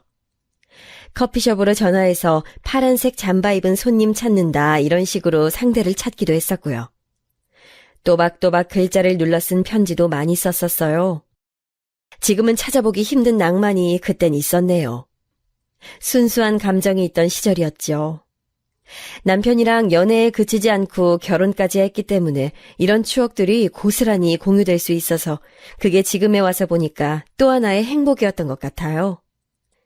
인생이 생동감 넘치는 20대로만 되어 있다면, 기쁨과 즐거움만 담겨 있다면 삶이란 건 다채롭지 않았겠죠? 안타깝게도 인생은 정말 희로애락이더라고요. 노여움과 슬픔 또한 함께 담겨 있는 법이었어요. 적어도 저에게는 그 법칙이 적용됐답니다. 남편하고 결혼하기 전에 제 친정 오빠가 먼저 장가를 갔는데요. 아니나 다를까 제가 막연히 예상했던 것처럼 저한테 돈을 요구하더라고요. 너는 네 오래비 장가 가는데 돈도 어찌 안 보태냐? 네가 대학을 다닌 것도 아니고 여태까지 계속 돈 벌기만 했는데 남매 간의 우애가 이 정도밖에 안 돼? 너무 짜증이 났는데 심지어 부모님까지 한 목소리로 저한테 돈을 내놓으라고 하시는 걸 보니까 거스를 수가 없더라고요. 원래는 부모님께서 당신의 장남을 모자람 없게 장가 보내고 싶으셨는데 여력이 워낙 안 되니까 딸인 저의 손을 빌리셨던 거였습니다. 막내인 제 남동생은 그럼 뭘 했냐고요? 아무것도 안 했어요. 걔는 그냥 존재하는 것 자체로 자기의 역할을 다하고 단지 그것만으로도 원래 사랑받는 인물이었으니까요. 저는 오빠가 장가갈 때 돈을 내놓았는데요. 막상 제가 결혼하겠다고 정식으로 말하니까 입을 싹 닫더군요. 저한테 줄 돈이 없대요. 세연이가 임신을 했기 때문에 태어날 아이 생각하면 한 푼이라도 부족하대요. 그 변명 앞에서 눈물이 났습니다. 직장 다니는 남동생한테 대신 말을 해봤다가 오히려 저는 부모님께 혼이 났어요. 자기 벌어먹고 살기도 힘든 애한테 돈 얘기를 하다니 누나로서 정신이 나간 거 아니냐면서 말이죠. 아휴, 그렇게 결혼했었네요. 친정의 지원 따위는 일절 없었어요. 저희 가족들이 하나같이 했던 말. 여자는 몸만 가지고 와도 된다. 어차피 출가 외인이란 그런 것이다 였습니다. 지독하게 꽉 막혀 있었던 집안이었네요. 남편하고 결혼해서 소박한 살림을 차렸고 시댁 식구들은 몸만 달랑 들고 시집 온 저를 솔직히 반겨주지 않았어요. 시집살이도 많이 당했습니다. 하지만 남편이 늘 제 편에 서주었기 때문에 버틸 수 있었네요. 첫째는 딸을 낳았어요. 이것 때문에 저는 또 시부모님으로부터 욕을 한 바가지 얻어먹어야 했었죠. 손자 안 낳고 손녀 낳았다는 이유로요. 그런데 제가 바로 연년생으로 아들을 낳았어요. 그땐 무척 기뻐하셨죠. 기분이 이상했습니다. 내가 집에서 딸이라고 차별당하며 살아왔는데 이걸 내 자식들에게도 되물림한다고? 그건 있을 수 없는 일이야. 시댁의 가풍을 제가 꺾을 순 없었어요. 그래서 저희는 아예 시댁하고 먼 곳으로 이사를 가버렸습니다. 전적으로 저의 뜻이었고 남편이 무리를 해가면서까지 제 원을 들어줬어요. 저는 그때부터 시댁에서 미운 털 제대로 박혔죠. 그러거나 말거나 저는 저희 가족 네 식구끼리 단란하게 살면 최고라고 생각했네요. 무조건적인 사랑만 주면서 애들을 키웠어요. 그런데 제가 너무나도 부족한 엄마였나 봐요. 남매는 사춘기를 지나면서부터 사이가 완전히 틀어져 버렸습니다. 서로의 존재를 싫어했죠. 특히나 딸은 공부도 아들보다 더 잘했고 여러모로 똑똑했기에 수준 낮은 친구들과 어울려 놀며 저급한 것들을 좋아하는 자기 동생을 얕잡아 봤어요. 상대할 가치도 없다 그랬죠. 저는 아들이 가여워서 혼내지도 않았습니다. 아들은 열등감이 강한 아이였기에 잘난 자기 누나를 잔뜩 원망했거든요. 그래서 저라도 아들을 무조건 품어줬던 거예요. 제 실수였네요. 아들은 자기 멋대로 구는 사람이 돼버렸고 특히나 대학 시절을 잘못 보내서 성격이 망가져버렸어요. 컴퓨터 게임이라는 것을 시작하고 나서는 다혈질적인 면모도 강해졌고요. 남편이 건강 문제를 앓기 시작했기에 다 큰 아들의 정서를 제가 챙길 수가 없었고 아들은 점점 더 막 나가기 시작했습니다. 용돈 달라면서 쌍욕도 서슴없이 했었죠. 그러다가 딸이 먼저 결혼을 했는데 사위가 딸이랑 비슷한 성격이었어요.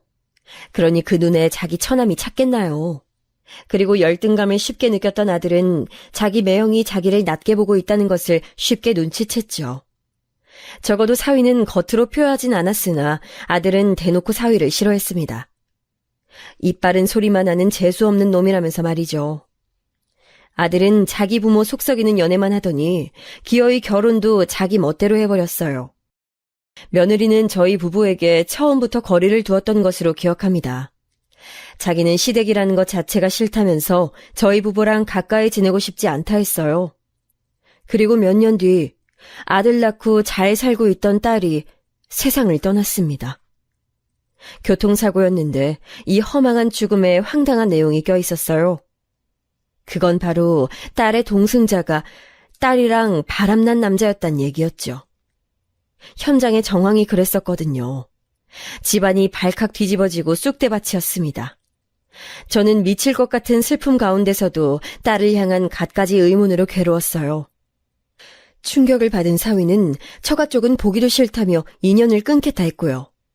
그러면서 어린 제 손자를 영영 데려가 버렸어요. 뭐가 됐든 제 아들이에요. 제가 알아서 키우겠습니다. 차마 반대할 명분도 없어서 저는 눈물만 흘려댔죠.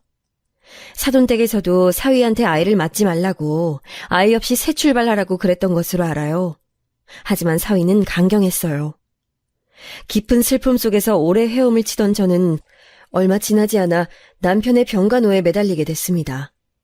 다름 아닌 가족력 때문에 간이 안 좋았는데 초기에 수술을 잘못하는 바람에 두고두고 고생을 했어요. 남편은 오래도록 건강을 회복하지 못했고 인고의 세월을 보내는 동안 아들 내외는 별로 도움이 되지 못했습니다.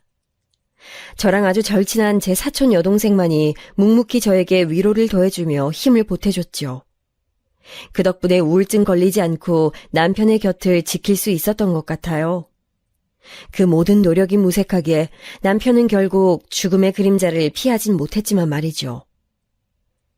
당신이 나와 결혼한 것을 후회하진 않을지 그런 생각들을 사실 난 많이 하고 살아왔어. 나 때문에 당신의 인생이 빛바랜 것만 같아서 미안하오. 이제 와서 그런 얘기 하지 말아요.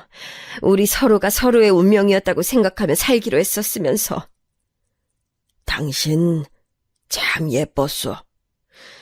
젊음 속에서 우린 빛났었는데 뭐가 그리 급하다고 아등바등하며. 남편의 눈에서는 점차 빛이 꺼져갔습니다. 세상을 떠나기 하루 전, 그날 남편과 저는 대화를 많이 나눴어요. 죽을 날 받아놓고 살던 사람들도 세상을 떠나기 직전에는 갑자기 기력을 찾아서 혼자 일어나 걷고 말도 또렷하게 하고 그런 경우가 왕왕 있다고 하더라고요. 제 남편의 경우도 그랬었나 봐요. 전에 없이 정신이 말짱해져서는 저랑 얘기를 꽤 했으니까요. 그랬기에 자그마한 위안이라도 저에게 남을 수 있었네요. 중요한 이야기도 남편으로부터 많이 들을 수 있었고요. 남편이 떠나도 저는 의연할 것이라고 여겼었는데 막상 남편의 영정사진을 보자 머리가 핑 돌더군요. 진정 의연해 보이는 사람은 바로 제 아들이었습니다. 임종을 지키러 오라는 다급한 연락을 받고 병원에 왔었을 때도 아들은 별로 그렇게 큰 감정의 동요가 얼굴에서 안 보였어요. 저는 제 아들이고 남편의 아들이니까 그러지 않을 것이라고 애써 제 안에서 아들의 편을 들어주고 싶었으나 남편이 숨을 거두자 제 마음이 외치더군요. 더 이상 품 안의 자식을 그릇된 방향으로 감싸주는 건 의미가 없다고요. 이제 진실을 바라봐야 한다고요. 제가 낳아서 기른 제 친아들이 남보다도 못한 나쁜 종자라는 것을 외면해봤자 진실은 그 자리에 머물러 있다고 제 마음이 저 스스로를 향해 외쳐댔습니다. 무엇보다 결정적으로 제가 아들에게 가지고 있던 일말의 기대를 아들은 직접 깨부숴줬죠. 며느리랑 둘이서 주고받는 시선, 은연중에 짙고 많은 희미한 미소, 그런 것들을 목도하면서 심장이 내려앉았네요. 그러다가 기어이는 아들이 며느리한테 이런 말을 슬쩍 날리는 걸 제가 안 보이는 데서 엿듣고 말았어요. 여태까지 고생 많았어. 드디어 그 노인네가 세상 떴네. 노인네? 그건 필시 제 남편을 지칭하는 말이었지요. 갑자기 눈앞이 핑 돌면서 걷잡을 수 없는 충격을 느끼고 있는데 며느리가 이렇게 화답하는 거예요. 생각보다 너무 오래 버티셨다. 그치? 계속 사시는 것도 본인한텐 고역이었을 테니 어쨌든 잘 된 것 같아. 모두에게 행복한 일이야. 제가 극심한 분노로 숨기고 있던 몸을 드러내며 아들 부부 쪽을 바라봤습니다. 그런데 마침 두 사람은 저에게 등을 지고 서 있었지요. 제가 자기들을 보고 있다는 걸 모르는 그 두 사람은 웃어대더니 이윽고 아들이 며느리한테 귓속말을 하는 신용으로 이런 말을 작게 내뱉었습니다. 노인네 하나 가셨고 이제 나머지 노인네만 알아서 뒤져주시면 덜 나위 없을 텐데. 왜 저의 귀가 들렸던 걸까요? 왜 그 작은 목소리가 제 귀까지 와닿았던 건지 모를 일이었습니다. 듣지 않았다면 그 끔찍한 고통을 느끼지 않아도 되었을 것을요. 저는 그 차가운 바닥에 스르르 주저앉고 말았어요. 저절로 몸에 힘이 풀렸고 뒤통수가 뻐근해졌죠. 그런 저를 아들과 며느리가 발견해 주길 바랬고 동시에 제가 자기들의 진짜 본심을 알고 있다는 걸 모른 채로 지나가 버리길 바라기도 했어요. 운명은 후자의 손을 들어줬네요. 아들과 며느리 부부는 뒤 한번 돌아보지도 않은 채로 자기들끼리 쑥덕거리면서 그대로 앞으로 걸어나갔고 뒤편에 제가 주저앉아 있었다는 걸 모르는 채 저의 시야에서 사라졌습니다. 간병 앞에 효자 없다는 말, 그거 나도 안다 이놈아. 그래도 네가 그러면 안 되지. 네가 한 게 뭐 있다고. 그까짓 한 달에 얼마씩 돈 내는 것만으로도 그렇게 싫었던 거였니? 그 모든 게 그토록 지긋지긋했어. 얼른 자기 아버지가 돌아가시기만을 학수고대할 만큼. 그러면서 나까지 빨리 뒤져버리라며 바라다니. 이 천하의 썩을 놈. 나 죽으면 얼마간의 유산이 남아 자기가 독차지할 생각으로만 머릿속이 가득 찬 속물. 저는 가슴을 치며 울었어요. 부창무술하더니 며느리 또한 아들하고 똑같은 사람이었지요. 한술 더 뜨면 떴지 아들보다 불효적인 면에서 뒤처지는 인물은 결코 아니었네요. 모든 게 다 부질없었습니다. 인생의 동반자는 오래 병석에 누워있다가 세상을 떴지. 착하고 인적 많던 효녀 딸은 바람난 상대랑 사고로 명을 달리했지. 그 이후로 손자는 보지도 못했지. 아들은 며느리랑 합심해서 폐륜을 벌이고 있지. 도대체가 삶의 낙이란 게 안 보였어요. 이따위 삶을 이어가야 할 이유를 찾을 수가 없었네요. 그리고 차라리 제가 죽는다면 아들놈이 일말의 후회나마 할까 싶어서 삶을 놓으려고 했었습니다. 그렇게라도 벌을 주고 싶어서요. 저는 어느새 그런 극단적인 마음을 먹고 있었고 마지막 신변 정리를 하며 얼마간의 기간을 보내기로 했습니다. 그러다 보니까 제 사촌 동생이 마음에 걸리더라고요. 비록 사는 데가 멀어져서 그렇지 마음으로는 늘 가까웠던 제 친동생이나 다름없는 존재였어요. 또한 딸이 세상에 남기고 간 저의 손자도 보고 싶었습니다. 한탄하던 저는 문득 그제서야 남편이 세상을 떠나기 하루 전에 저랑 대화를 나눴을 때 했던 얘기를 떠올려냈어요. 남편이 저한테 이렇게 말했었죠. 나 이렇게 아프기 전에 우리 영화관 가서 봤던 영화 기억나? 그 생머리 긴 여자 배우, 그 유명한 배우가 나왔던 거 있잖아. 우리가 지금은 비록 이렇게 지낸 지 꽤 됐지만 예전에 봤던 영화가 한두 편이오. 생머리 긴 여자 배우는 또 얼마나 많은데. 아, 잠깐만. 혹시 전지현이가 나온 영화 말하는 건가? 머리 길고 키 크고 그 늘씬한 여자 말하는 거 맞지요? 그래, 맞아. 그 이름이었네. 그 배우 나왔던 영화에서 땅에다가 편지를 묻었잖아. 나중에 봐보기로 하고. 그거 무슨 장면인지 기억이 날 것도 같네.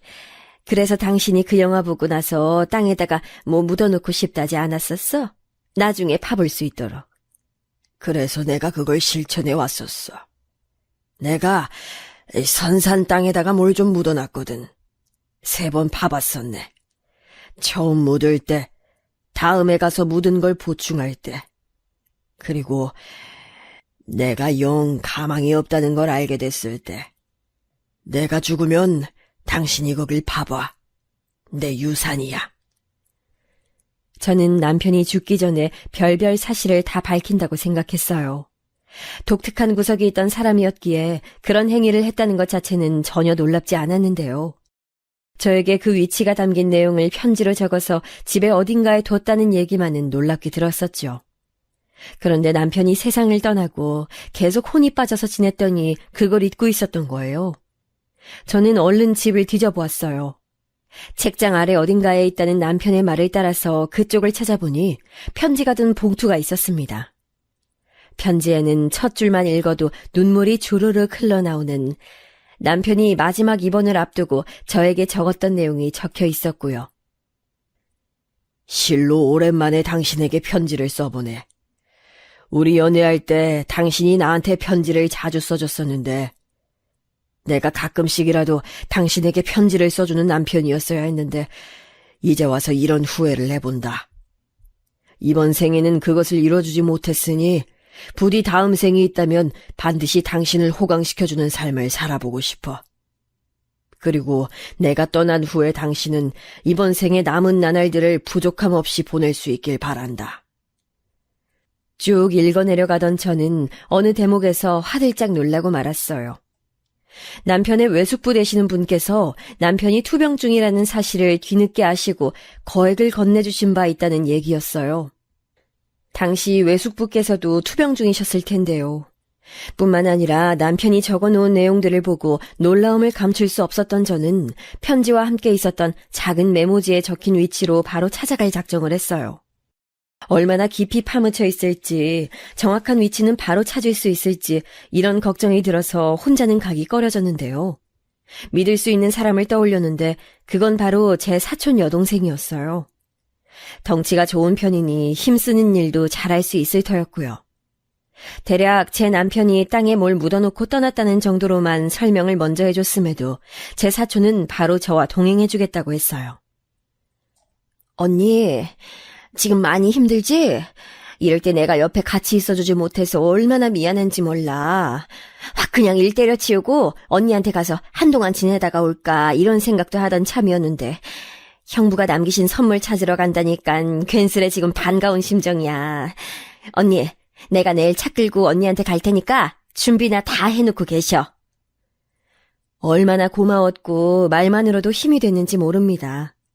바로 다음날 저는 사촌과 선산 땅을 찾았는데요. 가다가 휴게소에서 쉬었을 때 저는 아들 며느리 얘기를 털어놨어요.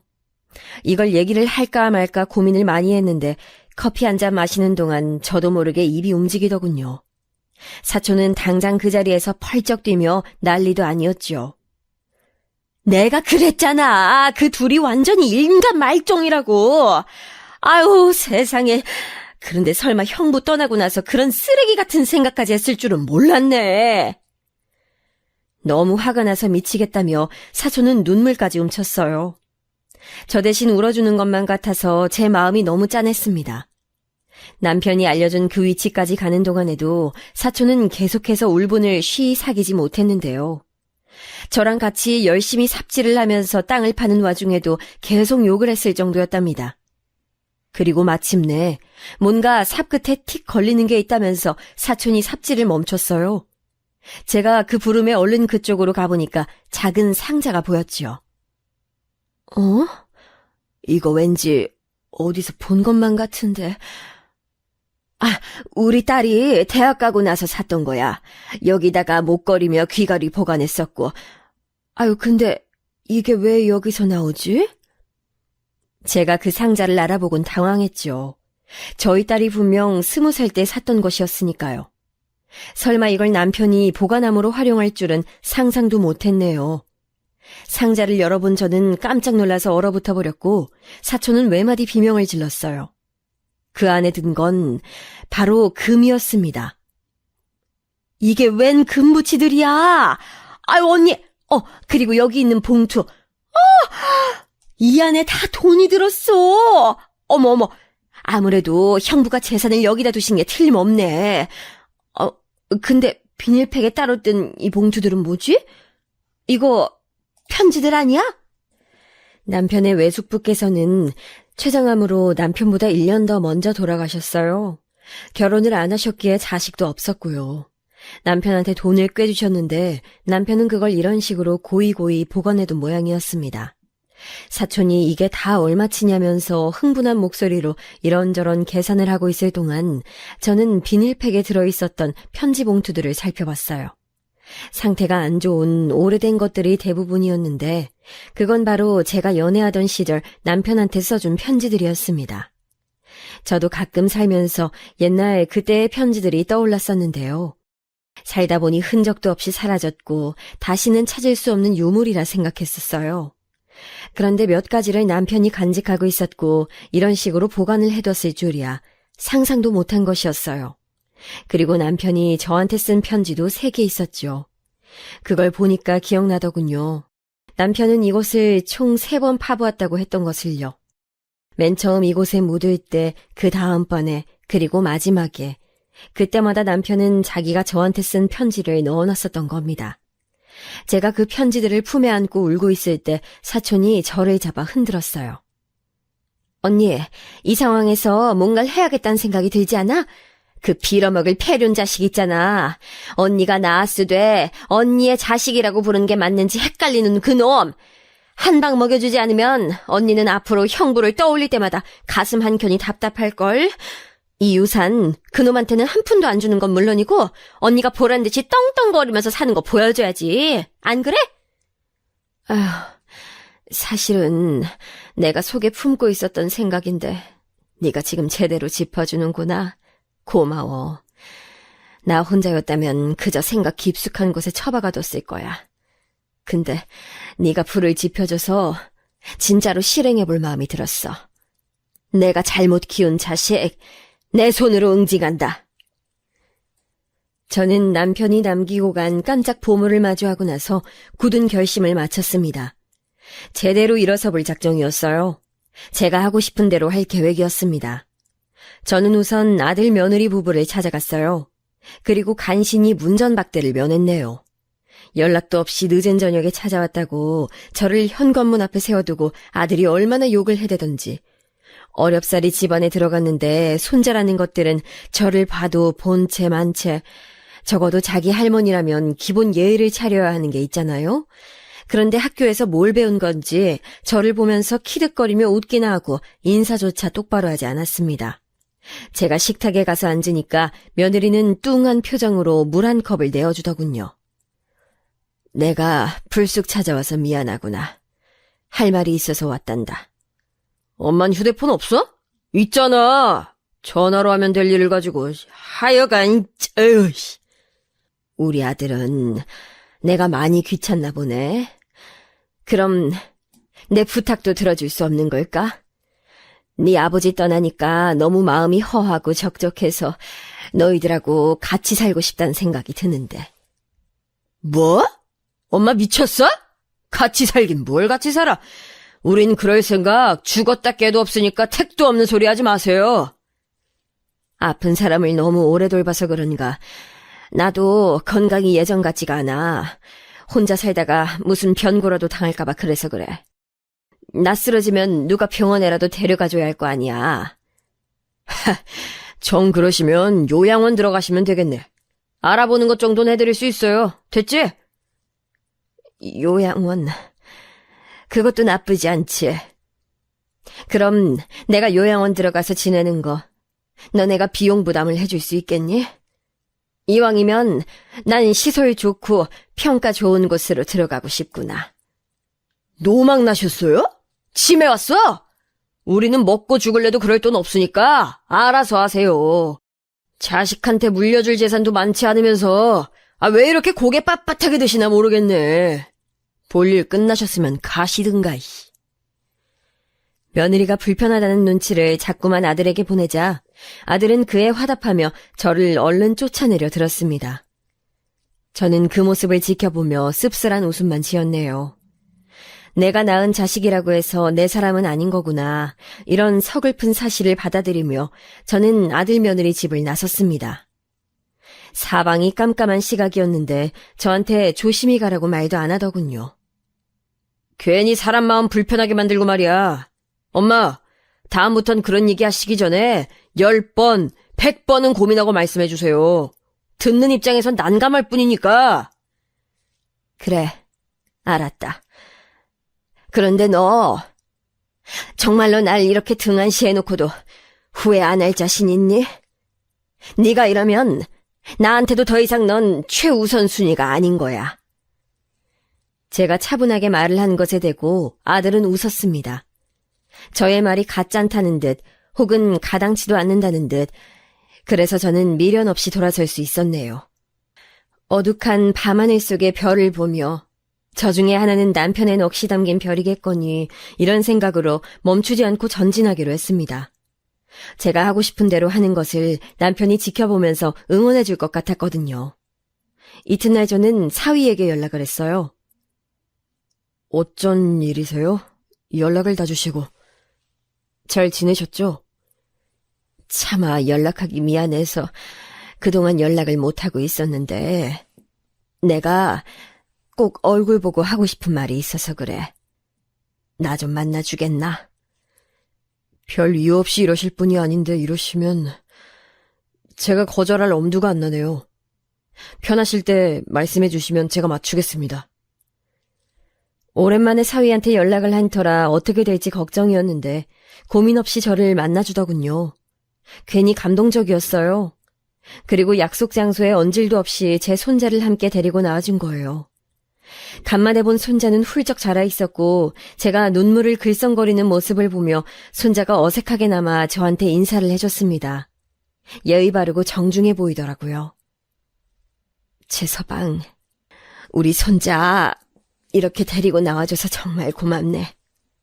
정말로 고마워. 쉽지 않았을 텐데. 아니, 내가 이제 최서방이라고 부르면 안 되겠구나. 그럼 저를 어떻게 부르시려고요? 그냥 입에 붙으신 대로 부르세요. 그런데 어쩐 일로?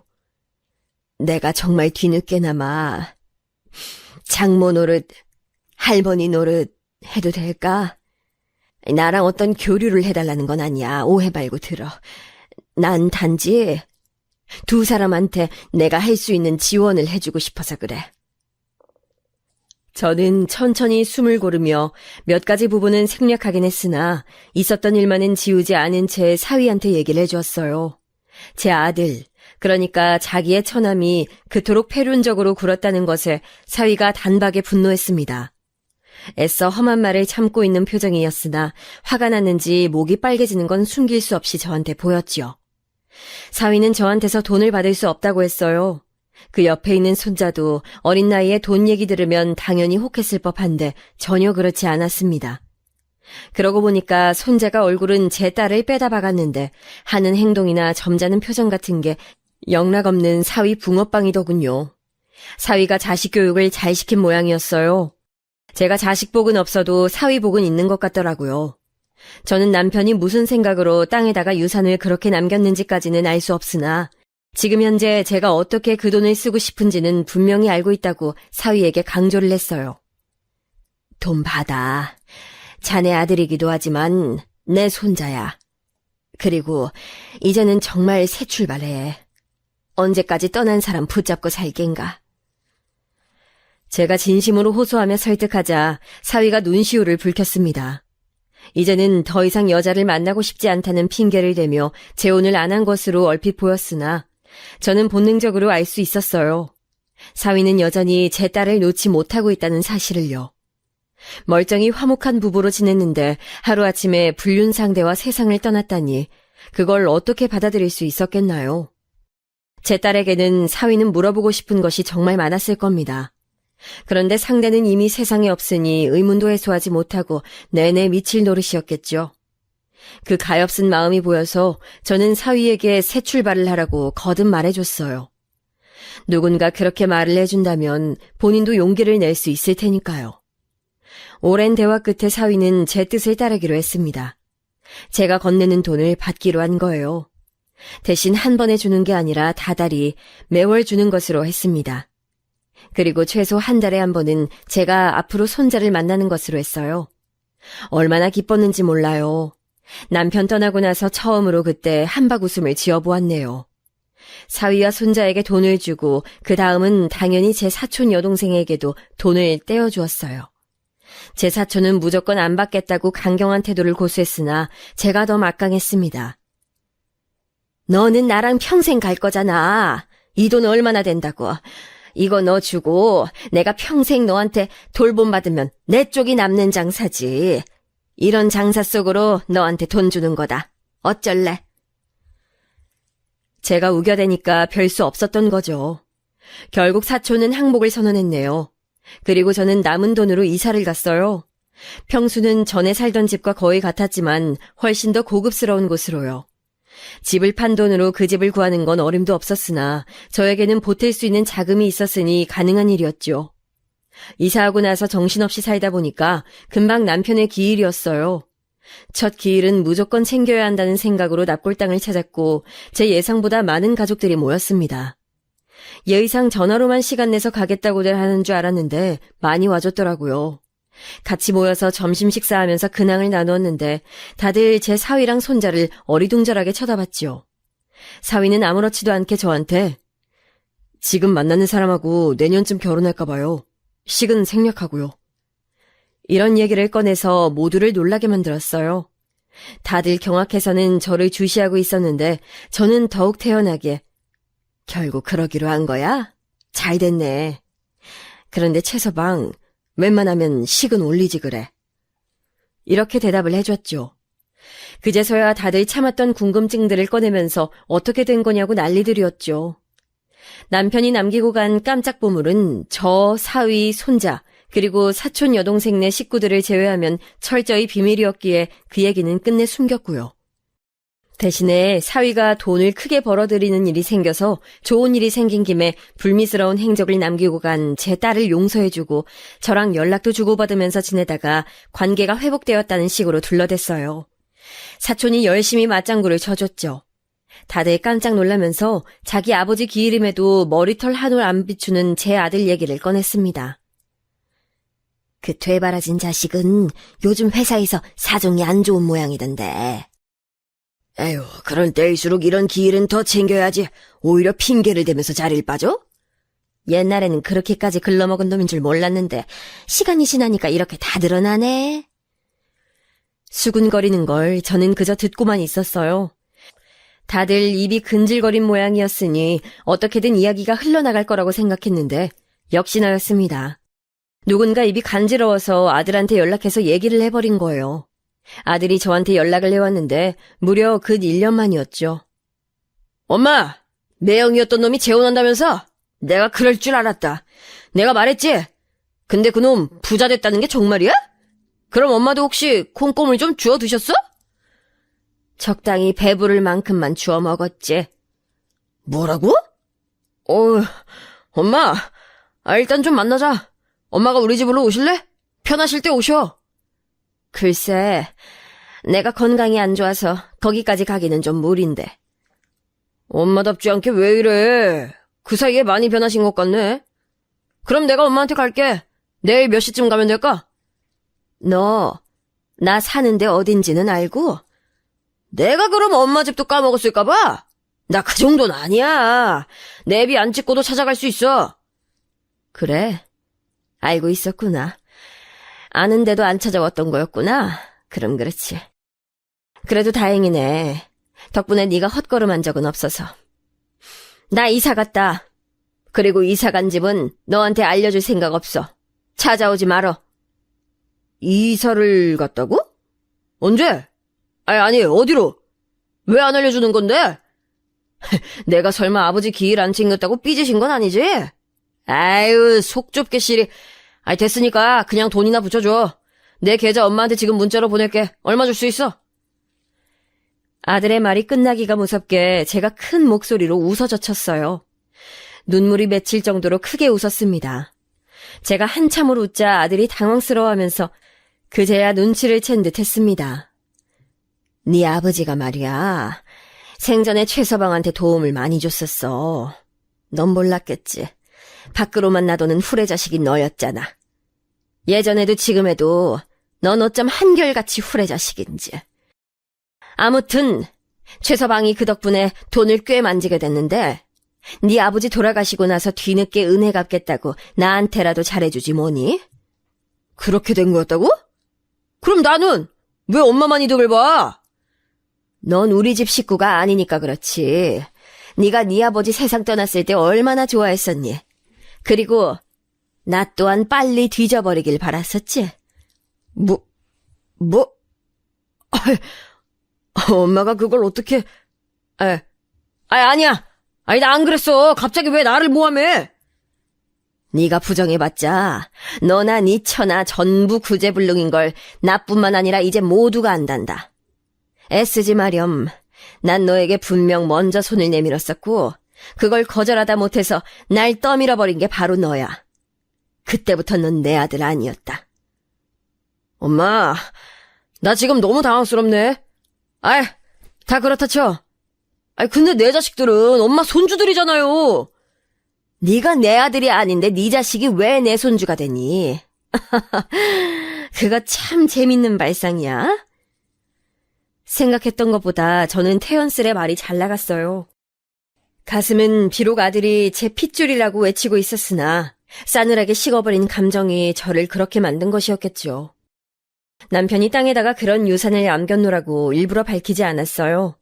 그랬다가는 밑도 끝도 없이 들이박으면서 그건 다 아들인 자기 몫이라고 착각할 게 뻔했으니까요. 아들은 사위에게 열등감을 지니고 있었으니 저는 오히려 그것을 건드렸던 것입니다. 사위가 잘 나가게 됐단 말을 듣고 아들의 속이 얼마나 꼬였을지 안 보고도 화냈죠. 저는 미련 없이 아들의 번호를 차단했습니다. 며느리의 번호도 마찬가지였고요. 아들은 그 후로 사위한테 연락을 했었더라고요. 장인어른 돈으로 성공했으면 처가 식구들한테 공평하게 갚아야 하는 거 아니냐고 따졌다더군요. 그런데 사위가 아들한테 그랬대요. 누구시죠? 저는 처남을 둔 적이 없었습니다만. 아들은 완전히 낭패감에 빠져선 별 수 없이 물러났습니다. 그러더니 몇 주 뒤에 기어이 제가 이사한 집을 알아내서 찾아왔어요. 1층 출입구에서 비밀번호를 모르니까 들어오지 못하고 한참 서성거리더군요. 제가 마지못해서 내려가 봤더니 저를 보자마자 화가 난 얼굴로 뭐라고 말을 하려던 아들은 저의 차가운 표정을 살피고는 갑자기 기가 죽어 주춤하면서 바닥에 무릎을 꿇었어요. 엄마, 잘못했어요. 제가 다 잘못했습니다. 아이, 무조건 죄송합니다. 그러니까 저 좀 도와주세요. 제가 요즘 사는 게 너무 힘들어서 그래요. 아이고, 이 노인네가 뒤질 일만 남았는데 너 도와줄 힘이 있겠니? 나도 최서방한테 용돈 타서 생활하는 처지야. 엄만 그럼 돈이 따로 없는 거였어요? 내가 나올 돈구석이 어디 있어. 최서방이 이사 지원해주고 용돈 줘서 그걸로 사는 거지. 노인네 혼자 생활할 돈만 받고 있으니까 매달 남는 것도 없고 그래서 너 줄 것도 없다. 최서방한테 구걸하려면 하든지 나한테선 네가 얻어낼 게 없어. 제가 불어 씁쓸한 투로 말을 했더니 소득이 없겠다 싶었는지 아들은 분노를 참는 얼굴이 되어서 인사도 안 하고 돌아섰습니다. 최서방이 무조건 대화의 끝을 자기한테도 돌려놓으라고 저에게 말을 했었기에 저는 그대로 따랐지요. 제가 돈의 원천이라는 사실은 여러모로 아들 내외가 끝까지 모르는 게 낫겠다고 최서방네도 사촌 여동생네도 그렇게 말을 했습니다. 제가 남편의 유산을 쥐고 사용했다는 사실을 알면 아들은 폐륜 범죄라도 일으킬 수 있는 작자라고 똑같이들 말을 해주더군요. 아휴, 얼마나 한숨이 나오던지요. 아들은 자존심, 열등감에 치여서 결국 회사 일을 그르친 모양이었어요. 저는 사촌과 모의를 해서 며느리가 아르바이트를 하던 카페에 불만 신고를 몇 번 넣었죠. 쉬운 일이었네요. 며느리는 음식 파는 곳에 일을 하면서도 시뻘건 매니큐어를 손톱에다 바르고 있었고 같이 일하는 직원이 쉬러 가면 머리를 지저분하게 풀어헤치곤 일을 했으니까요. 위생관념도 빵점이었는데 손님들한테 막말을 해대기까지 그 더러운 성질머리 덕분에 카페에서 잘리게 만드는 건 쉬웠답니다. 소소한 복수나마 즐거웠네요. 저도 제가 이런 일을 할 수 있는 사람인 줄 전혀 몰랐어요. 며느리가 애들 데리고 길에서 옥신각신하면서 걸어가는데 때마침 제가 그 모습을 발견하고는 옳다커니 싶어서 일부러 그 옆으로 가봤었죠. 조수석 창문을 내리면서 말을 걸었습니다. 아는 얼굴인가 싶었는데 맞았네. 내 마음속 호적에서 파버린 아들놈만 아니었어도 우리 며느리하고는 잘 지냈을 텐데 여러모로 아쉽다. 그럼 이만? 어머님 잠깐만요. 어머님 원래 운전할 줄 아셨어요? 이 외제차는 또 뭐고? 아유, 어머님! 잠깐 저랑 얘기 좀 하고 가세요! 어머님! 저를 목이 터져라 부르는데 그러거나 말거나 저는 출발해버렸고 거울로 며느리의 모습을 지켜보며 쾌재를 불렀네요. 그 뒤로 아들 내외는 부부싸움을 시작했던 것 같아요. 제가 했던 말이 며느리는 계속 마음에 걸렸던 모양이었죠. 그러다가 서로에게 책임을 전가하면서 아주 개싸움을 벌인 듯 싶었습니다. 둘 다 인성이 개차반이니 싸우는 것도 남달랐나 봐요. 별거를 했다가 말았다가 난리도 아니었대요. 저랑 잘 지내보고 싶어서 어쩔 줄 몰라 하는 거 알고 있었지만 계속 모른 척했어요. 최서방은 재혼했습니다. 차분하고 성격 똑부러지는 아가씨랑요. 심지어 이쪽은 초혼이더라고요. 그런데 저랑 만나는 것도 전혀 어려워하지 않고 어른 상대를 어찌나 유연하게 잘하는지 갑자기 저한테 예쁜 며느리 생긴 것 같아서 기분이 좋더라고요. 우리 손자도 저한테 얼마나 잘하는지 몰라요. 남자애가 어디 자기 할머니한테 먼저 안부 전화하기 쉬운가요? 누가 시켜도 절대 하기 힘들거든요. 제 사촌이랑 만나면 저는 손자 자랑하고 사촌은 자기 애들 자랑하고 그러면서 살고 있어요. 이렇게 되면 저는 가족복이 있는 사람일까요? 없는 사람일까요? 인생의 초반기를 너무 평범하게 보내서 그런가 나이 들어서 인생을 꽤 희한하게 보낸 것 같지만 그럼에도 오늘을 살고 있어서 다행이라고 생각해요.